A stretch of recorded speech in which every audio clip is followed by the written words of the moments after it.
आज की कहानी एक भक्त की है जिनका नाम प्रहलाद था। तो चलिए शुरू करते हैं। भक्त प्रहलाद एक ऐसे भक्त हुए हैं जिन्होंने संसार को अपनी भक्ति से चकित कर दिया।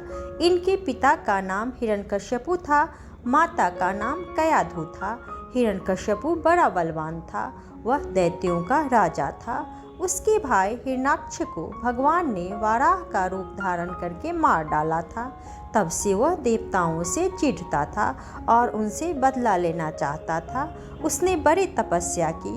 उसे ब्रह्मा जी से एक वरदान मिला था कि उनका बनाया हुआ कोई भी जीव बाहर भीतर, दिन में रात में, पृथ्वी में आकाश में, अस्त्र से शस्त्र से उसे नहीं मार सकता। इस वरदान को पाकर हिरण्यकश्यपु बड़ा घमंडी बन गया था। वह किसी से नहीं डरता था। इसके छोटे लड़के प्रहलाद बड़े भक्त थे। वे भगवान की भक्ति करते थे। उन्हें विद्यालय में भेजा गया। उनका मन पढ़ने लिखने में नहीं लगता था। वे राम राम जपा करते। उनके अध्यापकों को बड़ा डर लगता था। उन्होंने बड़ी कोशिश की कि वे राम नाम छोड़ दे, पर प्रहलाद ने एक न सुनी। एक बार हिरण्यकश्यप ने प्रहलाद को बुलाया, उन्हें गोद में बैठाकर प्यार से पूछा, बेटा तुम्हें सबसे अच्छी कौन सी चीज लगती है? प्रहलाद ने कहा, पिताजी संसार में ईश्वर के समान कोई चीज अच्छी नहीं है। यह सुनते ही हिरण्यकश्यप को बड़ा गुस्सा आया।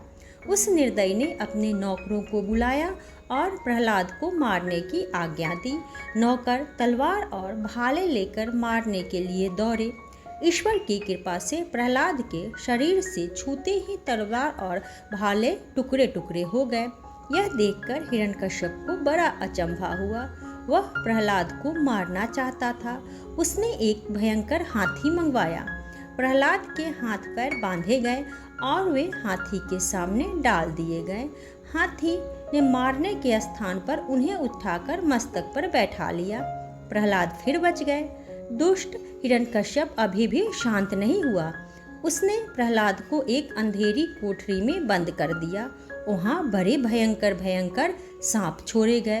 वे सर्प भी प्रहलाद के सामने जाते ही कीचुआओं के समान सीधे हो जाते थे।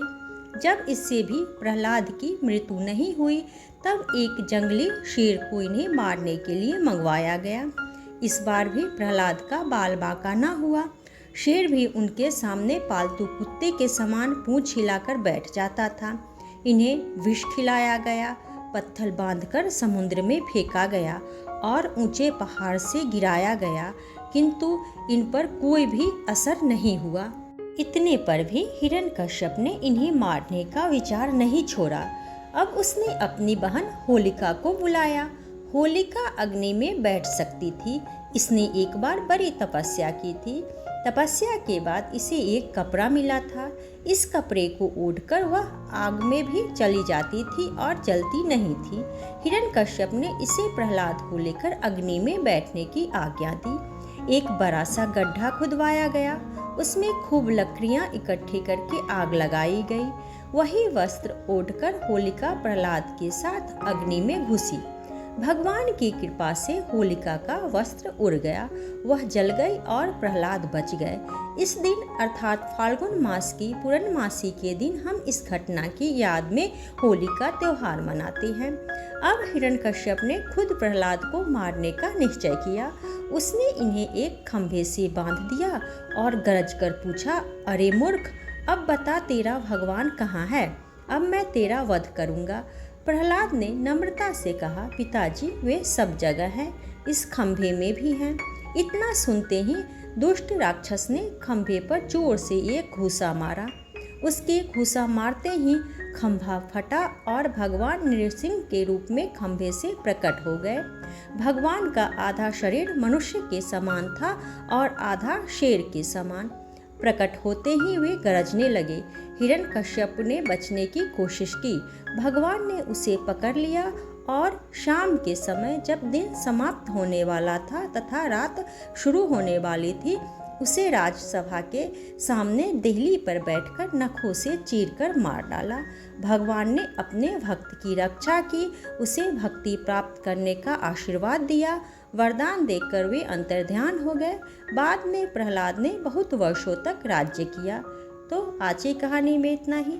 अगर आप लोगों को यह वीडियो पसंद आए तो वीडियो को लाइक करें और चैनल को सब्सक्राइब करें।